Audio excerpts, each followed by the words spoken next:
ভারতের প্রধানমন্ত্রী নরেন্দ্র মোদীকে হুঁশিয়ার করে দিলেন এনসিপির এক নেতা এবং গুরুত্বপূর্ণ নেতা। ভারতের প্রধানমন্ত্রীকে হুমকি দিলেন পাকিস্তানে আক্রমণ করার জন্য। যে কথা আমরা একাধিক ভিডিওতে বলেছি যে ভারত পাকিস্তান যুদ্ধ যখন বেঁধে গেছে তখন বাংলাদেশের দায়িত্বশীল সরকার এবং দায়িত্বশীল স্টেক হোল্ডাররা, বিশেষ করে সরকারের কাছের স্টেক হোল্ডাররা যদি কোনো পক্ষ অবলম্বন করে তাহলে সেটা আমাদের জন্য বিপজ্জনক হবে।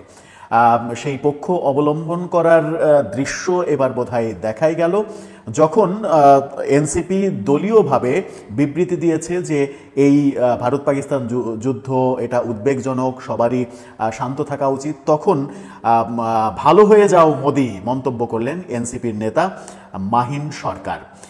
কালের কণ্ঠ এই খবরটা খুবই গুরুত্ব সহকারে করেছে।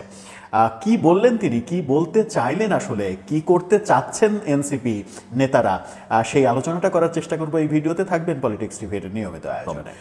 বলছিলাম মাহিন সরকারের কথা। এনসিপি নেতা, তিনি এনসিপির যুগ্ম সদস্য সচিব, খুবই বড় নেতা, দায়িত্বশীল নেতা। তিনি ভারতের প্রধানমন্ত্রী নরেন্দ্র মোদীকে রীতিমতো থ্রেট দিলেন।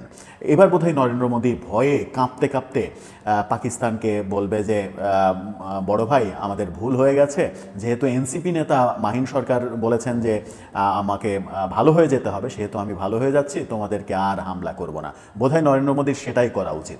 আমরা বারবার বলছিলাম যে বাংলাদেশের সরকার এবং দায়িত্বশীল স্টেক হোল্ডাররা যদি ভারত পাকিস্তান যুদ্ধে কারো বিপক্ষে কিংবা কারো পক্ষে অবস্থান নিতে চায়, যেগুলো আন্তর্জাতিক গণমাধ্যমে খবর হবে, এরই মাঝে গণমাধ্যমে খবর হয়েছে মাহিন সরকারের এই ফেসবুক স্ট্যাটাস, সেটা বাংলাদেশের জন্য বড় ধরনের বিপজ্জনক হবে এবং সেই বিপদটাই ডেকে আনতে চাইছেন বোধহয় মাহিন সরকার।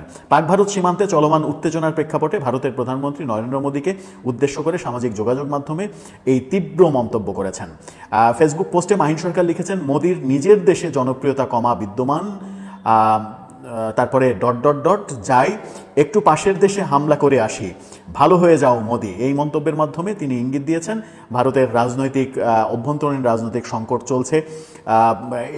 এই ব্যাপারগুলো, অর্থাৎ ভারতের মধ্যে নিজেদের অভ্যন্তরীণ সংকট চলছে, সেই সংকট কাটানোর জন্য ভারতের প্রধানমন্ত্রী নরেন্দ্র মোদী হিরো হতে চাচ্ছেন এবং সেই হিরো হওয়ার জন্য সে পাকিস্তানে হামলা চালাচ্ছেন। তিনি পাকিস্তানি হামলা চালিয়ে তিনি বড্ড ভুল করেছেন। মাহিন সরকারের খুবই কাছের বন্ধু পাকিস্তান, সেই পাকিস্তানে হামলা চালিয়ে বড্ড ভুল করেছেন এবং সেই ভুল করার জন্য নরেন্দ্র মোদীকে বললেন ভালো হয়ে যাও মোদী। এবার নরেন্দ্র মোদীর সত্যি সত্যিই ভয় পাওয়া উচিত এবং ভয় পেয়ে পরবর্তী করণীয় করা উচিত।